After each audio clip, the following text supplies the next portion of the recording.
What is up, my brothers and sisters, my agents of respect? It's your boy Trey Johnson back with another episode of the No Disrespect But podcast. Before we get started, make sure you like and subscribe to the channel. Always feel free to comment.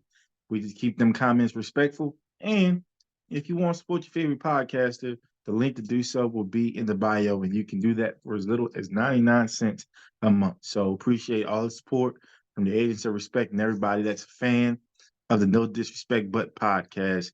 Also, before we get started, I want to give a special shout out to the Benedict College Tigers football team. Completed another undefeated regular season, Division II in the SEAC conference. Unfortunately, didn't win their playoff game, but progress. Coach Berry has built a great program there, and just love what those folks are doing there. So shout out to them for having a fantastic season, and I wish them the best in terms of their preparation. So today's show, there was a lot that I could have talked about today. Obviously could have talked about the good, like Alabama winning the Iron Bowl. Could talk about the bad, like the Saints stinking it up uh, against the Falcons and somewhat ruining my weekend and not having it, be as good as I wanted it to be. But but I was thinking about what I wanted to do for tonight's show, and it kind of started. The subject matter kind of started last week around this time. Is fandom? Being a fan of a team. What does that look like? What are some of the expectations that fans have, and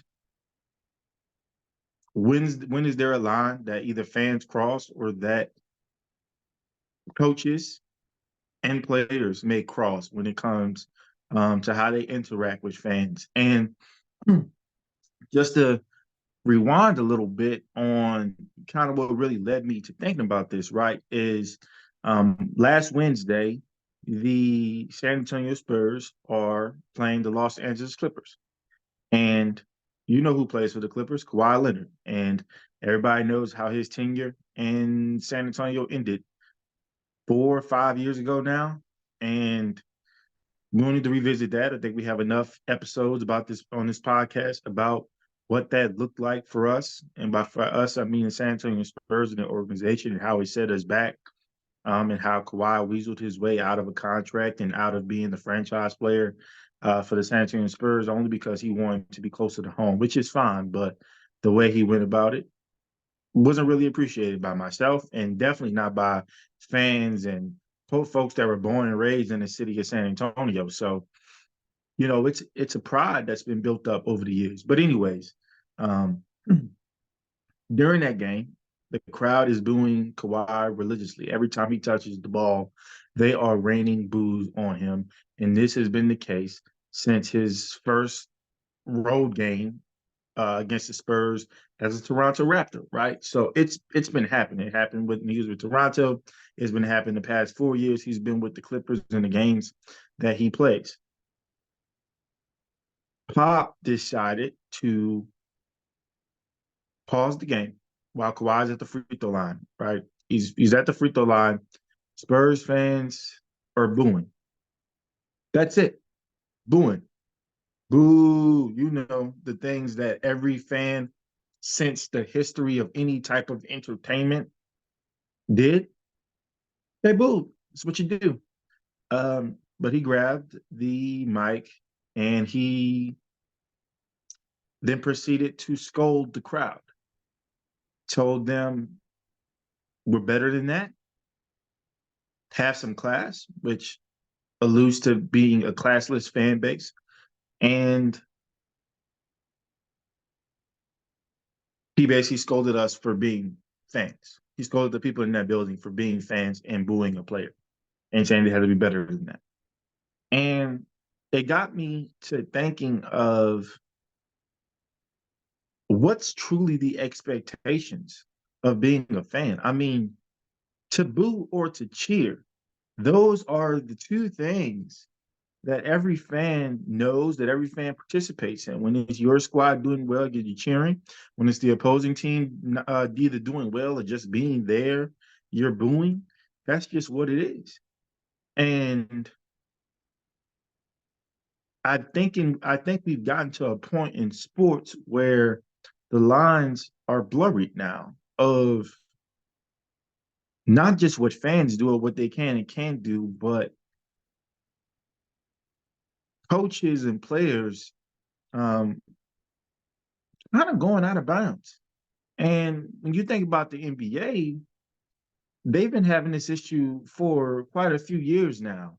And it's been on both sides. You know, you have fans putting their hands on players, fans getting in the face of players. And, you know, you have to protect player first, but also as a a civilian and a just a regular fan in the building, I mean, there's a level of protection that has to come your way as well. And so we've seen those lines blurred. And if you know anything about the NBA, they try their damnedest to prevent the malice in the palace, which was when the Indiana Pacers were playing in Detroit, and Ron Artest, Steven Jackson, guys are just a melee. So they're fighting Pistons players, they're fighting fans in the stands. And so since that time, the NBA has really made a concerted effort for that not to happen, for the interaction in game, in competition between fans and players to be non-existent to a degree, to the point where there will be a physical confrontation. But in that same vein, I think there has been instances where the players have been kind of soft, and that a fan might boo, or a fan might say, "Man, you suck," or "You can't hit a shot," or something like that, and you see players then point to that fan saying, "Oh, I need them up out of there, up out of here." And security, I mean, you're going to go with the person with the higher pay grade, right? So we've seen moments where security and and arena officials and team officials, they get those fans out there. And look, I know fans can be crazy. I know they can say a lot of horrible things, and I do believe that that has been policed very well before and after Malice in the Palace. That was an isolated incident in my mind. We haven't seen anything close to it before it or since it.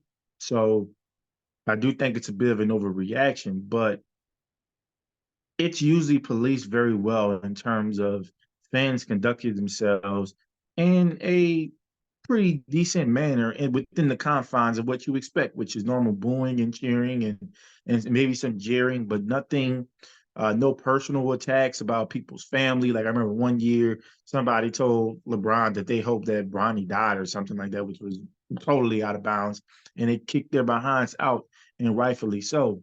So as long as you're not doing anything personal like that or calling players out of their names, I think you should be perfectly within um, your scope as a fan to do what you can to give your team an advantage and give the opponent a disadvantage, and have them focusing more so on what you're doing. And so when Pop did that, you know, for me, look, it's been a week and it's still being talked about. I think more harm was done by doing that than not saying anything at all. Because why? Regular people understand what the history was with Kawhi, how fans feel. It is what it is. They're going to boo him when he's playing.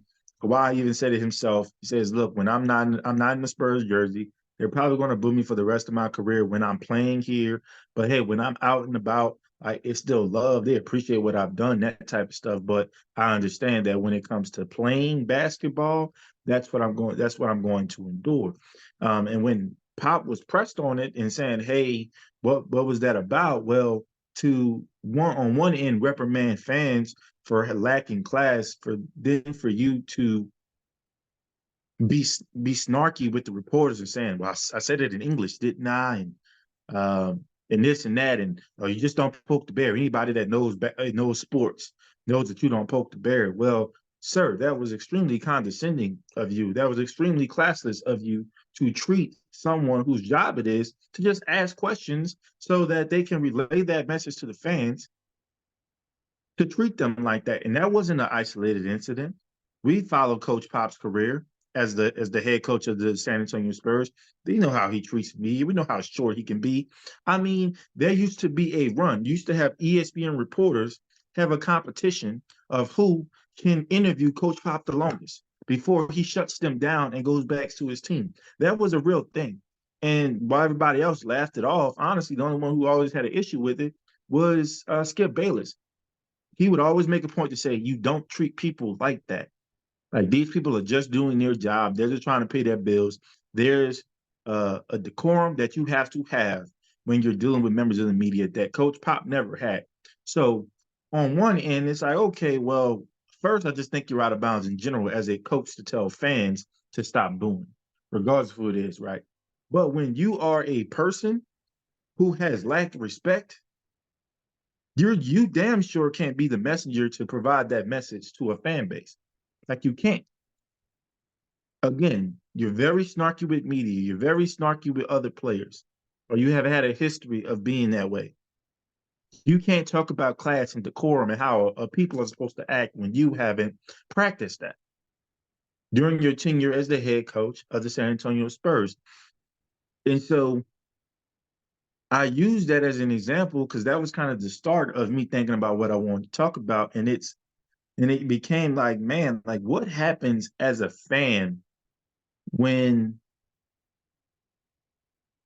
whether it be a coach or a player or even a front office person, just people within the sports industry, they treat you like you're less than, like you don't matter. Like you should be lucky.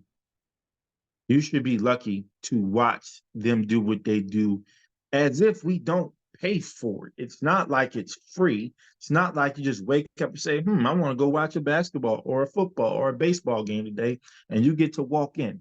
You gotta pay, you gotta drive there, so you're paying for the gas. You gotta pay to park, ridiculous parking prices.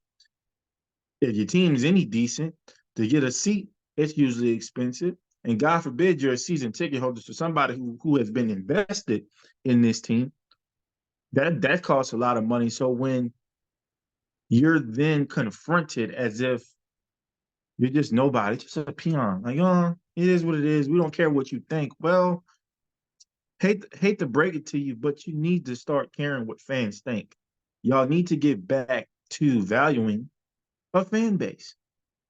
And I think sometimes teams can get so used and organizations can get so used to being the golden standard, and not just in their respective leagues, but in their respective cities and states, that there's a level of entitlement that they portray, a level um, of superiority, a complex that they have where they can come off extremely condescending. And look, I get it. These folks put in hours upon hours to do what they do and be where they are. Otherwise, they wouldn't be there. That's truly the difference sometimes between us and them. And I understand that. But at the same time, there are things that fans experience from years and years of investments and watching and things they pick up as well, that you got to stop talking to people like they're idiots, like they don't have an opinion. And I said it to say, the Saints coming off a loss to the Falcons, right? And if you pay attention to that rivalry, which I think is the best rivalry in the NFL, because it doesn't matter what the record is, it doesn't matter what's on the line. Both teams can be winless on the season, and it's going to keep that same energy. Nothing has to be up for grabs other than the Saints and the Falcons want to beat one another. And I mentioned that in the last podcast. That's just the nature of that rivalry. And in that game, I mean, there were some blunders, man. There were some blunders. There were some missed throws. There was a pick six by Derek Carr when we were in scoring position. There was a fumble by Taysom Hill. Just if there was a bad play that could be made, the Saints made it. And that's okay. We get it. We've been going through the motions. We're under 500. But at the end of the day, okay, when everything goes through the surface or everything comes back and we talk about what's going on, what are we seeing? It's fascinating to me how there's a lack of self-awareness and accountability from players as they're talking to fans. I'll give you One, I'll give you multiple examples, but let me start with an example of the starting quarterback for the New Orleans Saints, Derek Carr, right? Throws the pick six in the red zone. There, I mean, look, Stevie Wonder could see. He stares down the receiver, throws it in that area. The safety, Jesse Bates the third, ends up jumping the route. They're playing man-free coverage, but in the red zone, he serves as a robber, which basically means he can roam and come down because there's no deep field that he's defending because they're 20 yards away from the touchdown. So he doesn't have to, do his normal assignments, right? You stare down a receiver, you throw the ball behind a receiver. So if Jesse Bates doesn't get it, the cornerback might get it. Jesse Bates happens to get it. He takes it 92 yards to the house. When asked about this turnover, right? When asked about this turnover at the press conference, Derek Carr, 10-year veteran, proceeds, and whether it was his intention or not, in a very condescending manner said, "Oh yeah, I know what you're talking about. They were playing man free. That guy's not supposed. That's not his responsibility. He came off his man. By the way, he doesn't even have a man. He just has a responsibility for that side of the field. So, anyways, you already said that shit wrong. But he says, oh, he's not supposed to do that. He's not supposed to come off his man and make that play. So, I shook his hand, told him, hey man, you got me. You got me. Well, sir, that was a moment for you as the starting quarterback, as somebody who's making the most money on the team, as supposed to be the leader of the team. Anybody tell you, especially if you play that position, you gotta put it on, even if it's not your fault. Even though we all saw it was your fault, right? But even if it's not your fault, you take that responsibility. You say, "Hey, that's on me. I can't throw that ball. That was a big momentum changer. I will be better." Those plays can't happen. Those plays cost us points. That very well cost us the game. Like, be a leader for once, and you refuse to do it. But then not only are you refusing to be a leader and take accountability for your mistake, you then want to try to overcredit the defender. I mean, yes, Jesse Bates made a hell of a play, but you stared down a receiver. And we talk about our offensive coordinator and his ineptitude, but when he dials up a play where if you just hold the ball a second longer, our number one wide receiver is coming open on a crossing route, why is that important? Why is that important? Because as a quarterback, you are supposed to hold the safety with your eyes. So you did the right thing in theory, in the sense of looking at a spot, causing the safety to jump and make a decision. And when he jumped that route, it should have been going right over his head to the receiver. I can guarantee you that 10 times out of 10, that was what Pete Carmichael intended to happen. Pete Carmichael being the offensive coordinator of the New Orleans Saints.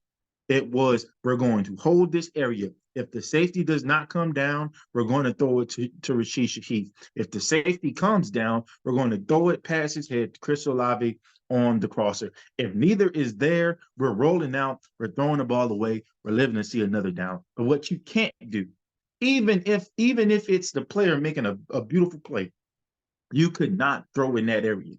You cannot make that throw. But again, instead of having self-awareness, instead of having accountability, you took it upon yourself to try to educate members of the media like they're blind, like they didn't see. These people have covered the sport for years. They know the defense.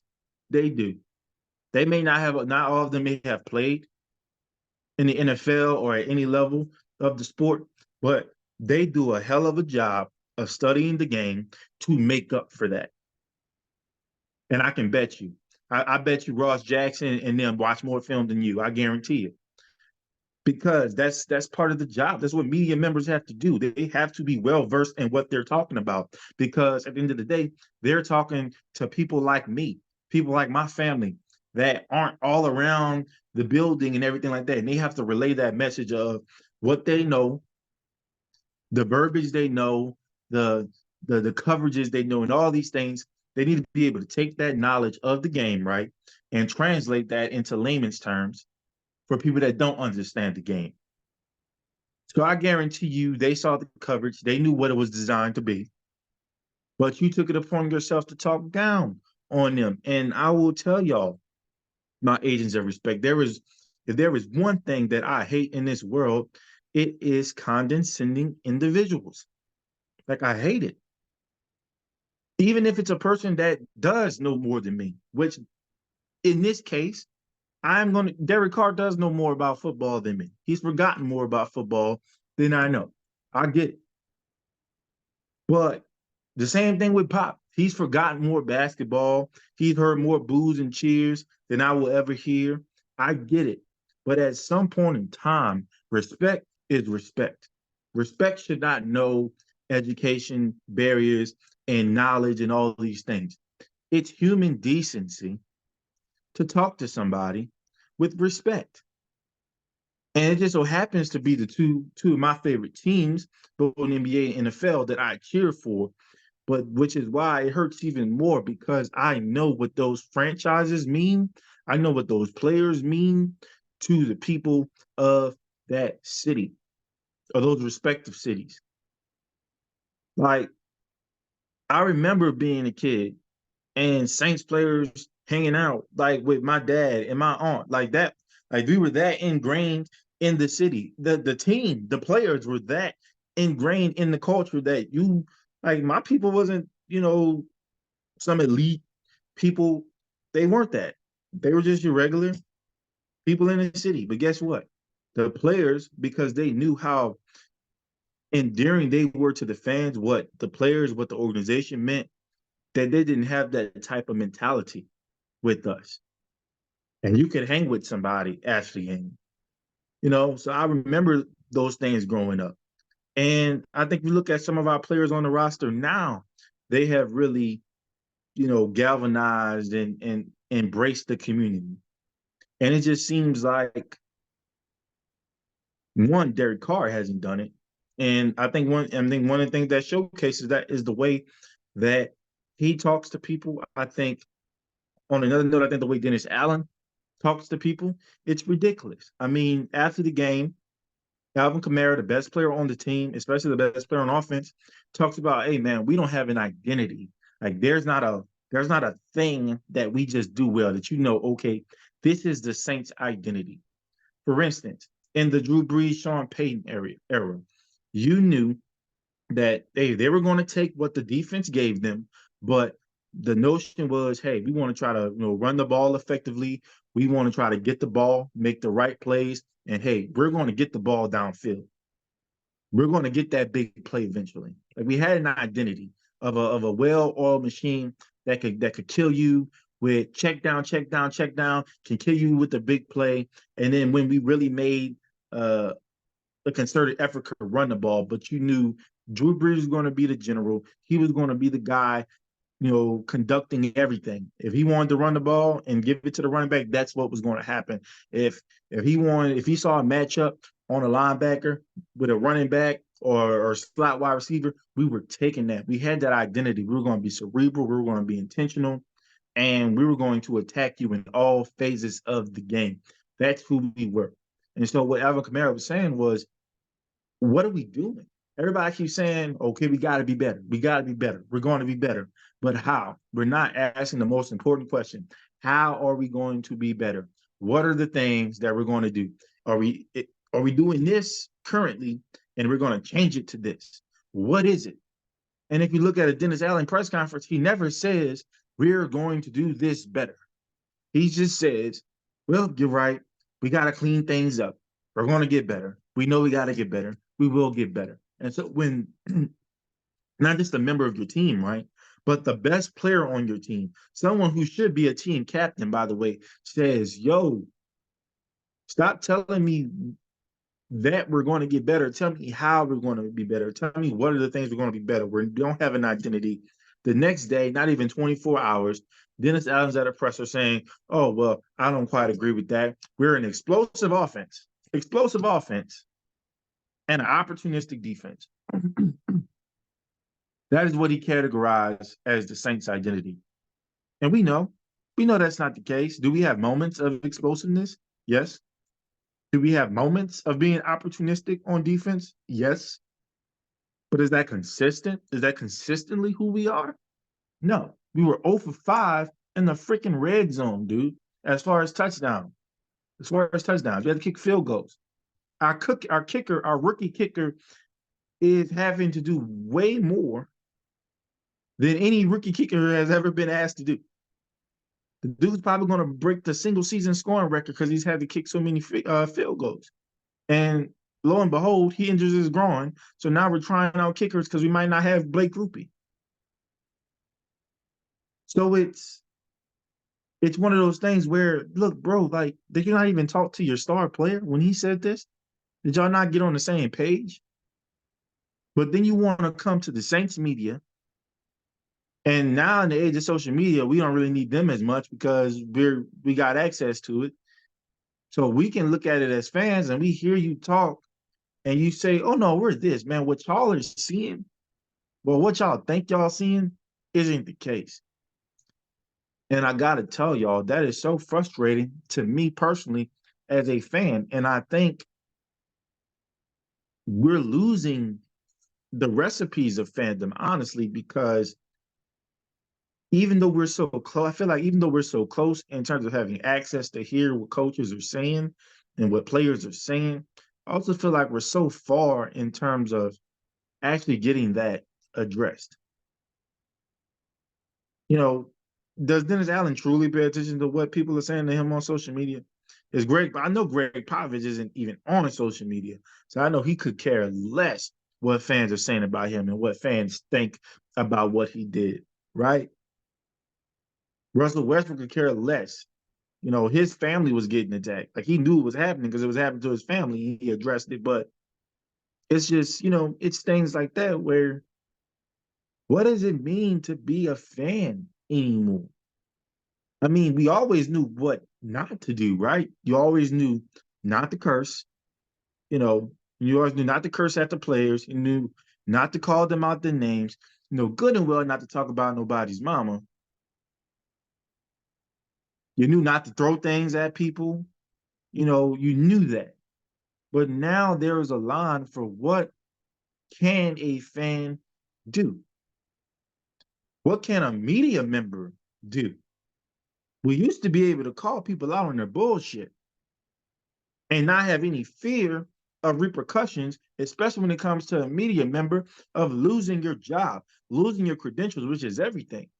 And look, I try to be cognizant. I'm very hard on Saints media. I will tell you that. But at the same time, I have to sit back and remind myself that this is what puts food on their tables. And if they can no longer do this, if those credentials are taken, if that access is taken, they can no longer feed themselves or their families. And so, if am I going to start to go? I wouldn't mind starting to go GoFundMe, but let's just be realistic. If every member of the media in your particular market that is in New York or LA or even Chicago, if they get their access taken away, which essentially means they get their jobs taken away, are you going to take care of them? Probably not. Most likely not, right? So we can get mad at our media members too, but also trying to remember that they're human, they have lives, they have responsibilities, and everything they have to do is the bottom line of making sure that what they have and what they need to support is taken care of. And as fans, especially when it comes to whether it's San Antonio or New Orleans, it's crazy that these are my favorite teams and they have some of the same issues where fans are scared of relocation, of if we stop going to games, or if we voice our frustration a little bit too much and we force sales and all that type of stuff, that oh my God, they're going to move the team. I can't speak too much about the Spurs because I know the NBA, they don't care. They're trying to get a team in Vegas and in Seattle, respectively. So whoever's going to be the highest bidders for that, when that time comes, they're going to make a point to make that happen. So I'm not sure how important San Antonio is to the NBA's bottom line. But I do know when it comes to New Orleans Saints that what they are to the NFL, what they are to the city of New Orleans, what they are to the state of Louisiana, this team will never go. So guess what, fans? It is okay to demand better. Everybody wants to say what they demand of us, right? Everybody wants to say, hey, y'all need to start acting with class. Y'all need to have patience. Y'all don't understand what we're going through, yada, yada, yada. So everybody wants us to understand them, but guess what? Can they understand us? A lot of people have grown up with these teams when the players that play for them now were somewhere else. So It's not about the players in the building. It's just the black and gold. It's the silver and black. We can go to any sport. We can go to any team. If you really think about it realistically, fans outside of some in the NBA aren't tied to players. And even those that are tied to players, they're going to get another player when their favorite player retires. That's just how it goes. But there will always be something that keeps you involved as a fan in the game that you love. And so it's bigger than just the individual playing for the team. And I think the players and the coaches have forgotten that. Guess what, Coach Pop? When you inevitably retire, I know I'm still going to be a diehard Spurs fan. I know many others are going to be diehard sports fans. Guess what? When Dennis Allen gets his shit canned in, when Derek Carr isn't the quarterback anymore, when Gail Benson, whether it be, we're Father Time catches up to us, oh, we're not immortal. So whether it be by nature or she just decides to sell the team while she's still living, guess what? I'm still going to be a Saints fan. The Johnson clan, all of them that have been season ticket holders since the Saints first came to New Orleans playing in Tulane Stadium, yeah, they're still going to be Saints fans. So it doesn't matter. The names, the faces, they change, but the loyalty and love remains the same. And that's just what it's going to be. And so as fans, we need to embrace that. We need to get back to understanding that's who we are. That's what we do. We know what not to do, but let's talk about what we do. Continue to have that love. Continue to hold the stakeholders in your organization responsible. If they're putting a poor product on the field, if they're putting a poor product on the court, hold them accountable. You're too scared about the unknowns of what will happen if we press too hard. That we don't press at all and they just walk all over us. And then by the time we want to say something, they talk to us like we're little kids, like they're teaching us our ABCs and 1, 2, 3s. Case in point, Greg Popovich, Derek Carr, and Dennis Allen. Like, we cannot take this level of disrespect. And look, I get it. Dennis Allen and Derek Carr ain't one shit, so they definitely shouldn't be disrespecting somebody. But here's the news, Coach Pop in San Antonio. Guess what? We haven't won a championship in 10 years, sir. In 10 years. In 10 years. It's been that long. Tim Duncan retired 7 years ago. And we've only sniffed the Western Conference Finals once after that. That's when Kawhi got hurt and all this other shit. So it's not like you've been steadying the ship, sir. The people that truly built this foundation, they are not there anymore. I don't know what Tim Duncan is. Every now and then you see him, come to the surface. I know Manu was in the building. I know Tony's doing great things in France as a team owner and all the other business ventures that he's in. But those three guys are no longer walking through that door. And now we have a 7'5" Frenchman who only wants to learn how to win. And here's the kicker. I'm nervous that you can't teach it to him because you're so focused on everything else. You're so focused on everything else. You're focused on players that don't even play for us anymore. You're focused on what's going on in politics, which is fine because that's what affects our day-to-day lives. So yes, use your platform to speak on that. But it seems like more and more and more, the success of the San Antonio Spurs has stopped being a priority. When it comes to the New Orleans Saints, it has seems that more and more and more, the success of the New Orleans Saints is no longer a priority. And look, I'm sure there are other fan bases and other fans out there that feel that way about their teams. But so this message is just for you. I'm just trying to make it relatable in the sense of the two teams that I love with a passion and that I have an expectation for it. But I know this can go with every single fan of every single team, even the ones that's doing great right now. Cowboys doing great right now, but guess what? You got fans that's used to championships. And they're not wrong for that. It's been 28 years, almost 30 years, no hardware. Yeah, they have every right to be pissed. The division is not enough for them anymore. Just winning a playoff game isn't enough for them anymore. 30 years, they want a title. As a Saints fan, I want a title. It's been too long. I want to do things that win. And guess what? I know the rosters you put in place. I know the coaching staff you've put in place. Hell, the people that are in the front office that have been there for years, they are no longer suitable for where this team has to go. We are too much. We're trying to be where we've been. And what's worse is that you are now wanting to hold fans accountable for that. You are telling fans to not have these expectations that we're being too hard. Oh, we understand your frustrations, and nobody cares more than anybody in this building. That is bullshit. Again, you know why I know it's bullshit? Because there have been people who have been fans of these teams longer than some of the players have been alive. That's how I know it's bullshit. So don't tell fans, or don't just give them that same glossy of, oh, we care more. Are you sure? Are you sure?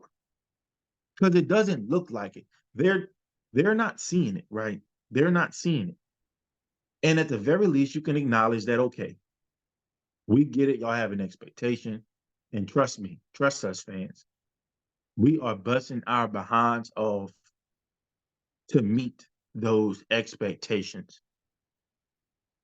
You can trust in us that we're going to right the ship. This is a way you can talk to people who have a passion, who have a love, who have almost a blind loyalty to what this team does, regardless of who is on it. Can fans start getting more respect? Can organizations start acting more classy? Because y'all are better than that. When can we start getting our respect, right? For what we invest in you? Because here's the thing, pretty soon, the chicken's going to come home to roost, and you won't have this blind loyalty anymore. You won't have that yearly refill of hope and passion anymore. Not if you don't make changes, not if you don't acknowledge that what you're doing, where it looks like you're going, isn't the best direction. Isn't the best direction for you, and it isn't the best direction for the people that cheer and clamor for you. But if you don't make those changes, guess what? Fans are going to do what fans have always done, and that's create change. That's create change. So whether that's change in ownership, that's change in the front office, that's change from the coaching staff, that's change in player personnel. Y'all talk a big game, but guess what? From the history of sports entertainment, the fans have always had the last say in everything. And when they stop going to games, because they will stop going to games, there will come a point in time where they will stop going to games. They will stop buying merchandise. They will stop covering you. And then you're going to want to have to make the changes. I already know what's happening in New Orleans. Luckily, we got a 7'5" Frenchman that has created some level of hope, and it reignited a passion for some that had been lost over the past 5 years, right? But that's only going to last so long, because if that young man ends up walking out the door in the same, not necessarily the same exact way, but just in the sense of a young, promising superstar not wanting to be a part of your organization anymore, if that happens with Victor the way it happened with Kawhi, it's a wrap, man. It's a wrap. You're not bouncing back from that. Get ready to join the Aces in Las Vegas. I can tell you that right now. New Orleans, look, the Saints ain't going anywhere, but guess what? Yeah, Benson can go somewhere. Mickey Loomis can go somewhere. Jeff Allen, Kyle Harley, Dennis Allen, Derek Carr, Pete Carmichael, everybody. Y'all can go. Because guess what? We'll still wake up and say who that. We'll still wake up and say go Spurs go. You know, fans around the world, they will still go up and sing and chant and be joyful to a degree with their team. It doesn't matter. We don't care about the names. We don't care about the faces. It's about time we be honest with that. Oh, we remember you. We're always going to remember Drew Brees. We're always going to remember, Ricky Williams, Deuce McAllister, Joe Horn, Archie Manning, the Dome Patrol. We're always going to remember them. They are arts in our memory. But guess what? The same way people love the Dome Patrol and Ricky Jackson, they love Jonathan Billman and Scott Shanley and Scott Fajita, that we love Pete Werner and we love Demario Davis and love Marshawn Lattimore. It never changes. The love never changes.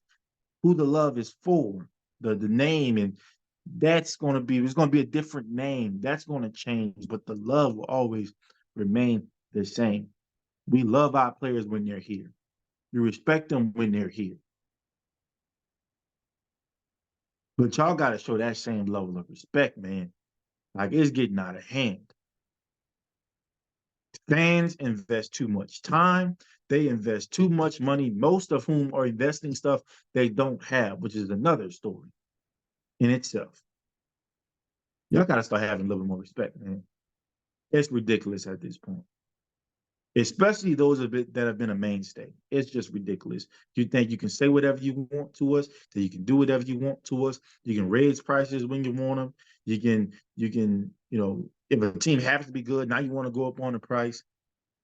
You want to put a bad product. You want to spend money on this, that, and the third, and bringing in players, and want us to be blindly loyal to that and not tell you, hey, this isn't working out.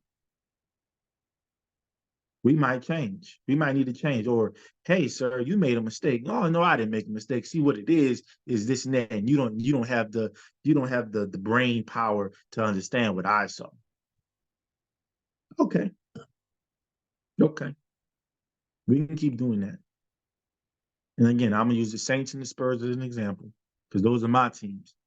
But I think some of you that are fan bases, whether it be again professional sports, collegiate sports, you know the power of fandom. You want to know how powerful fandom can be? Texas A&M in College Station was going to hire one coach. The fans said, "Nah, we don't want him." Guess what? They hired somebody else. In Tennessee, they're about to hire Greg Schiano. They said, we don't want that." They then said, "Okay, we're going to hire Jeremy Pruitt." That's a real thing. Fans have real power.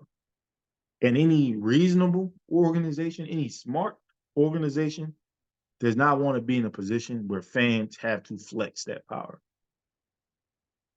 But we will. Fans around the world, my agents of respect, you have that power. And when it's necessary, you wield that power. It ain't going to hurt us none. They're going to be the ones that fall flat on their face. Because believe it or not, this shit is more than a game. Shout out to Jonah Barnes. It is what it is. So I know what I'm going to be doing when it comes to the Saints and the Spurs. I'm keeping it 100. And I really wanted to talk about some good things. I mean, I really wanted to talk about that Iron Bowl, man. I wanted to talk about the Apple Cup, I think it's called, with Washington and Washington State. I wanted to talk about some of the beautiful football that we experienced over the weekend, but I just could not. I just could not get this aggravating voice in my head saying, "Nah, man, we got to talk about fans. We got to remind fans that they matter," because whether it be players now, whether it's coaches, they have tried to diminish what it means to be a fan. Again, we have always known what we can't do. But now the things that we always had the liberty to do, they're coming for that, and we got to stop that in its tracks. Shout out to the San Antonio Spurs Nation that booed the hell out of Greg Popovich when he pulled that bullshit. And please do it again. Feel free. If you don't like a superstar, keep it classy. No, don't disrespect them. Don't disrespect them and calling them out their name and all that type of stuff. Boo. And guess what? If we poke the bear, guess whose job it is to make sure that the players know how to deal with a poke bear? I can guarantee you it ain't yours. It's the ones that's making millions of dollars to coach and prepare. So there's that. So if your players can't stop a poke bear, or maybe you can't be the person to lead them. We need a new leader in town. And that's the type of conversations we need to start having with these people. Yeah, I say these people because they are people at the end of the day, but they'll try this. We got to start having these conversations. So whether you're here or not really doesn't matter as long as the team's here. And honestly, if the team goes, we'll find something else. We always have, always will. It is what it is. But I will tell you, I had to have this serious conversation, but it gets better. It gets better because we're not going to have an episode on Friday. We're going to have that episode on Thursday. We got wonderful, wonderful college football coming up. It's championship weekend. We're going to talk about some Power Five schools and the implications with them. We're going to talk about some Group of Five schools. Like, I'm excited to talk about what's going to be happening this weekend. And unfortunately, your boy going to be ghost for 2 weeks after that because I'm going on a cruise. I'm really excited about that. But guess what? This won't be the last time you hear from me speaking in this tone and being this serious. Now, we're going to have some fun on Thursday talking about this weekend's slate of games. But as I end this show, as I always do, if I said anything that offended anybody, fan, coach, player, whoever it is, it's a good thing. It's an opportunity for me to learn, and it's an opportunity for you to teach me. All I ask is that you keep it respectful. Peace.